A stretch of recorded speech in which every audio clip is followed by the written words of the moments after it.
periksa mata gitu, atau yang memang hambatan secara total, kesulitan untuk melihat gitu ya. Nanti bagaimana cara kita memberikan intervensi akan kita bahas di hari kelima, Ibu-ibu. Nah, selanjutnya ini untuk hambatan pendengaran. Ini disabel untuk, anak-anak dengan hambatan pendengaran, jadi ada yang berat, ringan, atau, sangat berat gitu ya. Untuk anak-anak yang dari segi berat sampai ringan gitu, nah ini ada alat bantu yang biasanya dipasang di kuping gitu ya, untuk, membantu mereka menangkap perbedaan bunyi, atau menangkap getaran suara gitu, sehingga mereka memahami, "Oh ini ada suara yang masuk ke telinga saya," gitu, sehingga saya harus merespon, gitu. Nah ini anak dengan hambatan pendengaran. Lalu ini dengan hambatan intelektual Ibu-ibu, gitu ya. Kita, paling gampang melihatnya memang dari segi IQ, gitu ya. Dari segi IQ di mana 50 sampai 70 itu ringan, 30 sampai 50 sedang, di bawah 30 itu berat, gitu. Nah, sehingga untuk anak-anak dengan hambatan disabilitas intelektual, kami psikolog menyarankan untuk, lebih kepada bagaimana anak ini bisa mengembangkan kemampuan diri saja, kemandirian, gitu ya. Kemandirian misalnya, terkait dengan kebersihan diri, gitu ya, kemampuan untuk, memakai baju, toileting, gitu ya, kamar mandi, gitu. Hal-hal seperti itu dulu baru masuk ke akademik, gitu. Nah, karena biasanya anak-anak dengan disabilitas intelektual tidak hanya terkendala di akademik, Ibu-ibu, gitu ya. Kalau di sini kan sepertinya, kendalanya di kognitif saja nih, atau kemampuan berpikir gitu ya. Tetapi sebenarnya anak dengan disabilitas intelektual, mereka memiliki hambatan dari semua aspek. Aspek sosialnya, aspek kemandiriannya, gitu ya, aspek komunikasi. Nah, itu semua terganggu, gitu. Nah, selanjutnya lamban belajar gitu ya, lamban belajar atau slow learner.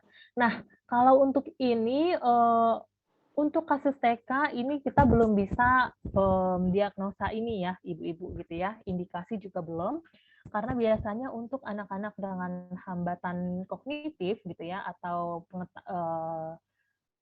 pemahaman itu baru bisa di-assessment sehingga kita belum bisa, oh bilang, "Oh ini anaknya sepertinya lamban belajar," tetapi indikasi lamban belajar kemungkinan iya. Nah ini biasanya IQ di bawah rata-rata normal, jadi dia 80 sampai 90. Kalau tadi yang, tunagrahita di bawah 70 ke bawah ya, kalau ini 80 sampai 90. Dan biasanya tugas rendah di semua, gitu ya, di semua mata pelajaran itu rendah, gitu, performanya atau hasil-hasil pekerjaannya. Gitu. Nah, selanjutnya, ini tunadaksa kalau memang memiliki hambatan fisik, seperti misalnya kesulitan untuk berjalan, kesulitan untuk menulis, gitu ya, itu berarti ada masalah di sistem otot dan rangkanya, serta di sistem otak. Gitu. Nah, itu hambatan-hambatan dari segi fisik. Ini yang disabilitas emosi perilaku. Nah, ini kemungkinan besar yang paling sering muncul di TK sebenarnya ini, Ibu-ibu. Gitu ya. Jadi kemungkinan salah pola asuh gitu sehingga memunculkan perilaku yang tidak sesuai nih dengan peraturan di sekolah atau di sosial. Gitu ya. Ada perkembangan emosi dan sosial budaya yang terganggu. Lalu ini merupakan disabilitas dari psikososial. Ini cerdas istimewa, bakat istimewa. Jadi di mana mereka intelijensinya tinggi, task komitmennya tinggi, kreativitasnya juga tinggi. Gitu. Jadi kalau misalnya kesulitan nih untuk tes IQ gitu ya, tapi kita melihat ada kriteria-kriteria ini, kemungkinan anak tersebut cerdas istimewa, bakat istimewa. Ini untuk autism yang cukup sering juga pasti muncul di TK. Untuk autism ini kita bilangnya spektrum, gitu ya. Jadi autism spectrum disorder. Karena, walaupun mereka sama-sama didiagnosa autism, ada di low gitu ya, kesulitan untuk berbicara, kesulitan untuk memahami, pembelajaran, motoriknya sulit gitu, tapi ada juga anak yang di high function, gitu. Jadi ada yang di tengah-tengah juga gitu ya. Nah, jadi kenapa dibilang spektrum? Karena itu tadi.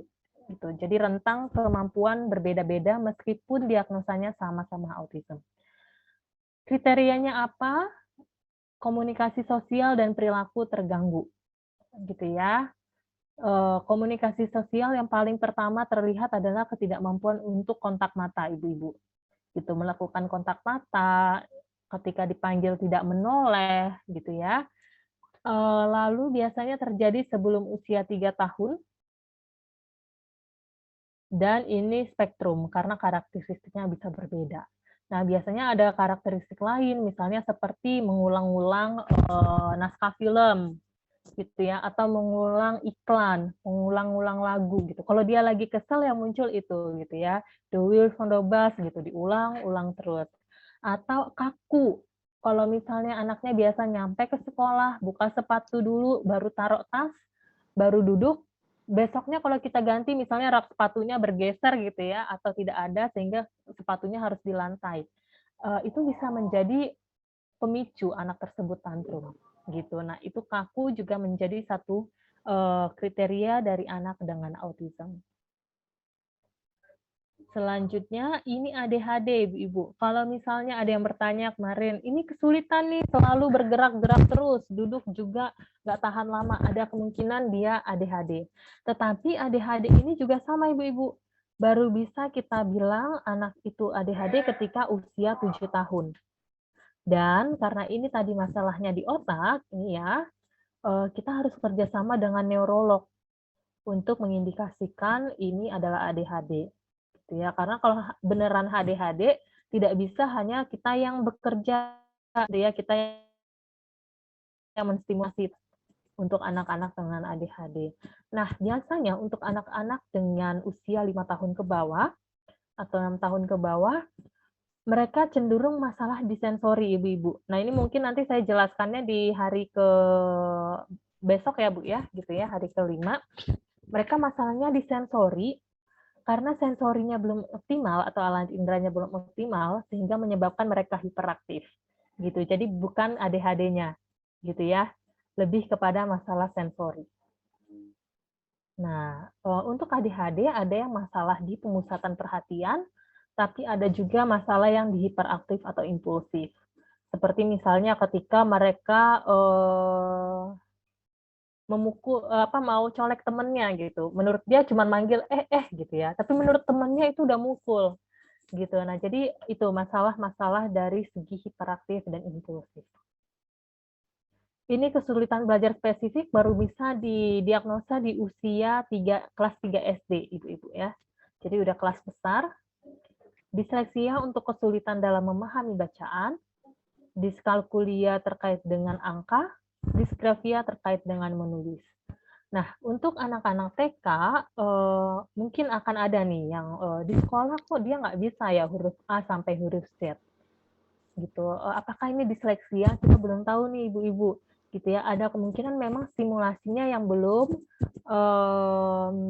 optimal gitu ya, sehingga kemampuan hurufnya belum bagus, atau mungkin memang kemampuan dia dalam membaca atau memahami huruf yang belum. Karena kita kan dengar ucap, baca, tulis gitu ya. Ketika kita belum bisa mengucapkan huruf A, ada kemungkinan masalah di pendengaran gitu. Ketika kita belum bisa melihat ini A, baca berarti A gitu. Ada kemungkinan didengar dan ucap kita belum bisa. Anak tersebut belum bisa gitu ya. Sehingga untuk kesulitan belajar spesifik ini baru bisa didiagnosa waktu SD. Kalau misalnya masih TK, kemungkinan besar kita masalahnya ada di tadi, sensori motorik. Gitu.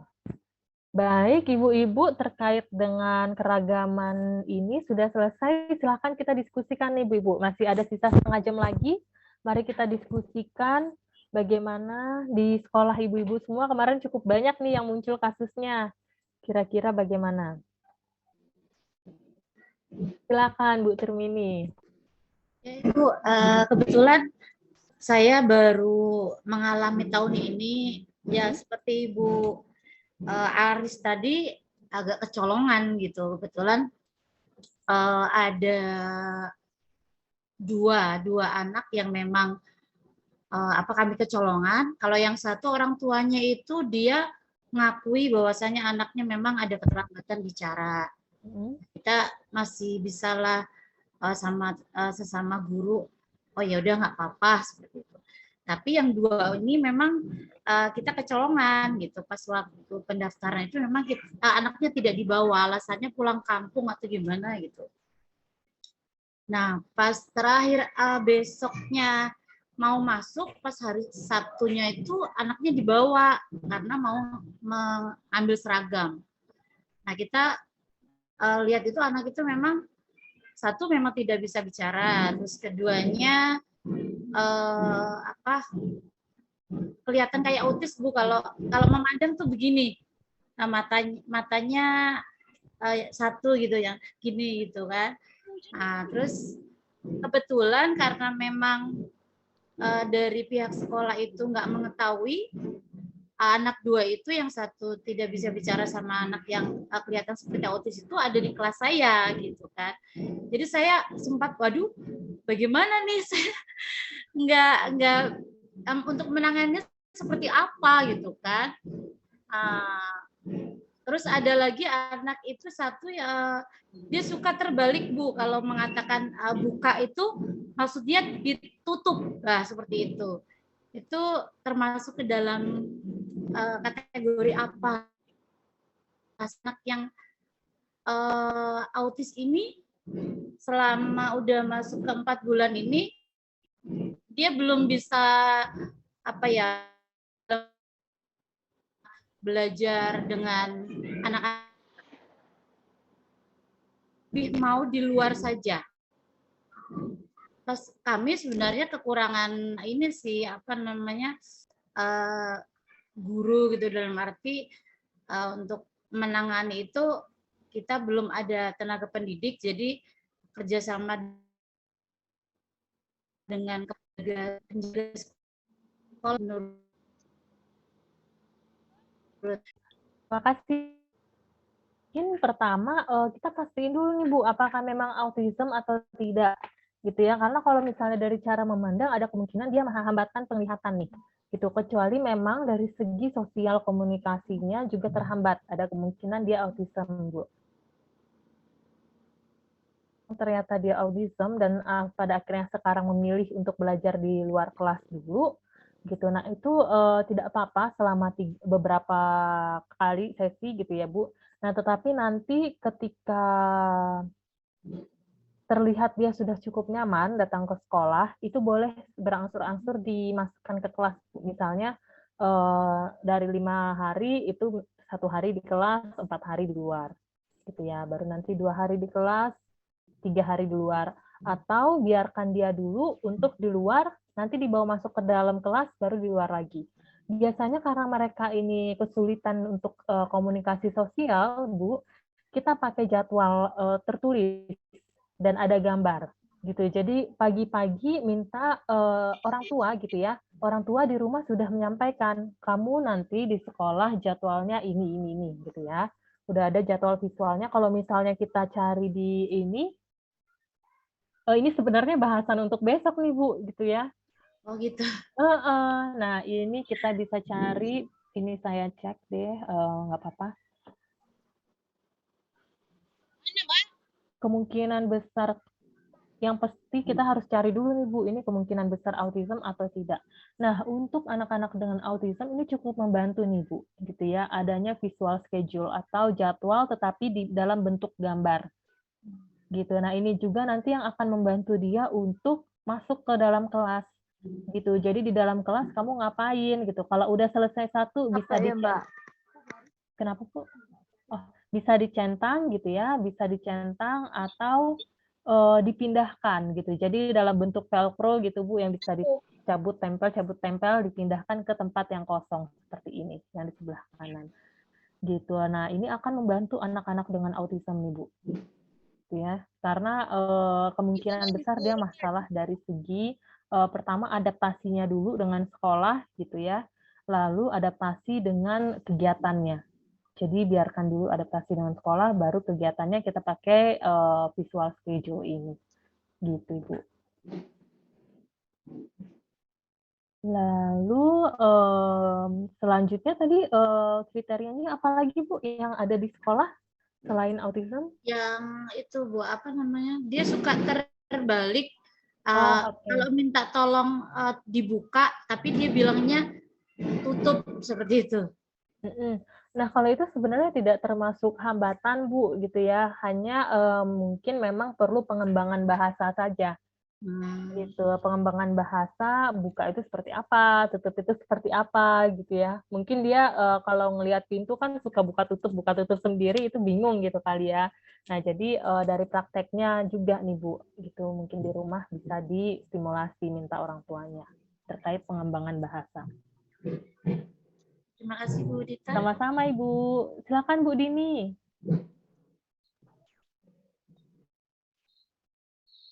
Terima kasih Bu Dita. Sama-sama, Ibu. Ini saya kan masih newbie banget tentang PDBK. Dan alhamdulillah ini banyak tercerahkan sekali. Pertanyaan saya yang ada di lembaga kami itu sependek yang saya pelajari itu saat membersamai anak itu kan sebaiknya tidak dengan bentakan ya Bu ya.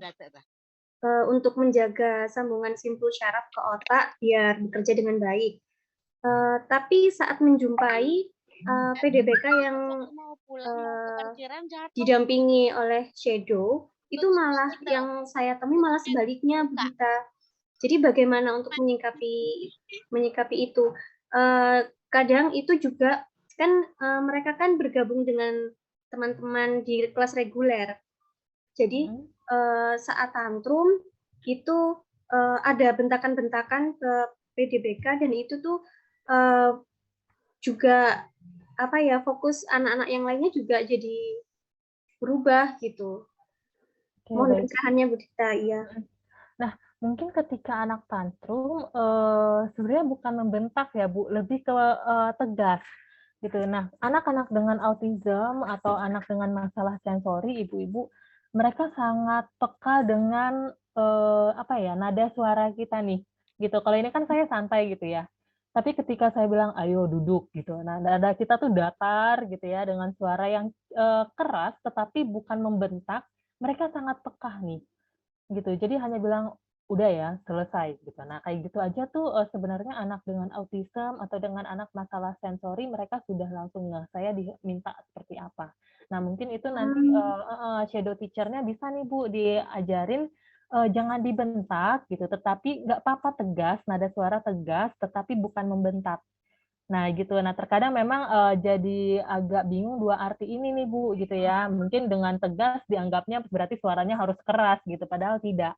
Yang anak-anak dengarkan itu bukan, tekanan suara tinggi, tetapi tekanan suara rendah yang justru mereka lebih ini, lebih mendengar. Karena kalau tinggi ada kemungkinan mereka makin tantrum Bu, gitu. Karena kan, ini ya, apa, sensitif dengan suara. Gitu, karena semakin nada kita tinggi, semakin tantrum, karena mereka nggak suka nih suara tinggi, gitu. Nah, jadi tegas tapi suaranya, datar aja gitu ya. Nah, sebisa mungkin ketika anak tantrum, diremes aja Bu, tangannya gitu. Jadi kayak misalnya gini, tangan diginiin aja, gitu, hitung 1 sampai 5, 1, 2, 3, 4, 5, semakin kencang gitu. Nah, itu karena anak-anak yang tantrum kemungkinan ada 2 gitu ya. Apakah memang masalah perilaku karena, biasanya diturutin tetapi tidak diturutin akhirnya tantrum gitu, atau masalah sensori. Itu tadi, mereka membutuhkan stimulasi di badannya, gitu. Jadi dengan cara dipeluk kenceng gitu atau misalnya badannya diremes, itu mereka mendapatkan stimulasi sensori akhirnya reda, gitu, Bu. Tetapi kalau misalnya memang anaknya Ibu lihat tantrum karena perilaku yang tadinya mereka masih mau main, tapi sudah selesai waktunya, akhirnya tantrum. Nah, ini, tidak diberikan seperti itu, Bu, gitu ya. Tetapi, tetap tegas dari sekolah, peraturannya seperti apa, gitu, Bu. Gitu. Iya. Selan ya, Terima Bu. kasih Bu Dita. Sama-sama, Ibu. Selanjutnya Bu Rosma, boleh, Bu? Terima kasih Bu Dita. Ya, Bu. Ini saya ada sedikit kasus, ya sama seperti bunda-bunda yang lain, kecolongan. Di waktu pendaftaran tidak bawa anak, dan ketika ada pengisian biodata, wajib anak datang, anak itu datang, tapi dengan memakai kacamata yang sangat tebal. Saya pikir itu hanya penglihatan biasa saja, yang apa ternyata setelah berjalannya tahun ajaran baru, anak itu kebetulan di kelas saya, si Zahra ini dia tidak bisa melihat dan berjalan seperti merambat begitu. Kalau ditanya sama mamanya, mamanya mengatakan karena terlambat pakai kacamata. Dan saya tanya lagi sama mamanya, bisa nggak ke kamar mandi sendiri? Ternyata tidak bisa. Bisa nggak cebok? Ternyata tidak bisa. Nah, jadi kebetulan di sekolah saya itu ada tangga dan ada selokan kecil-kecil. Nah, sudah 2 kali kesandung di sana gitu. Nah, saya memanggil orang tuanya dengan tujuan biar orang tuanya ini jujur gitu kan. Ternyata dia pernah di terapi, ada di kecamatan kami ini sekolah khusus untuk terapi itu, dan dari terapisnya itu mengatakan Zahra ini sudah bisa untuk ke sekolah normal. Makanya didaftarkannya di TK negeri kami gitu, TK negeri pembina. Kebetulan kami TK negeri umum gitu kan. Nah, kami kecolongannya di situ. Setelah berjalan, tiba-tiba nanti ada dia yang tidak bisa bergaul sama temannya, dia menjerit sendiri jika keinginannya tidak dapat. Nah, temannya ketakutan. Sementara dia cuma sendiri di kelas itu, ada anak 22 anak di kelas saya. Jadi agak terabaikan karena ya saya minim soal anak ABK, saya tenaga kami juga yang kurang gitu. Jadi apakah anak ini termasuk yang total penglihatannya tidak nampak atau bagaimana, Bu? Tadi kan ada kita di yang pertama tadi ya, ada blind itu kan. Jadi makanya kalau mamanya bilang itu pengaruh terlambat pakai kacamata.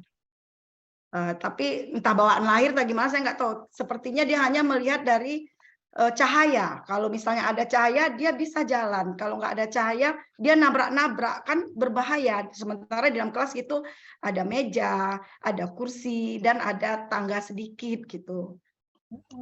Kira-kira kita masuk kemana, Bu? Itu kalau memang berarti kalau misalnya kita sudah memberikan bantuan materi pelajaran gitu susah ya, Bu? Maksudnya tidak bisa dilihat oleh anak tersebut? Bisa mengerjakannya, tapi dia lambat, kayak antara nampak dan tidak. Dan itu sudah saya dudukkan dia di depan pintu, maksudnya ada meja yang di depan pintu masuk kan agak terang. Nah, saya selalu kondisikan dia duduknya di situ.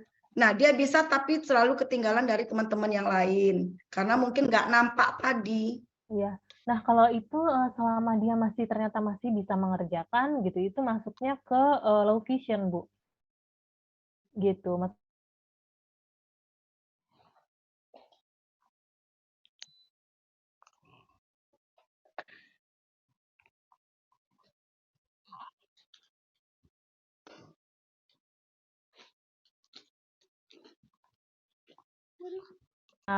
Terlambat gitu ya, kognitifnya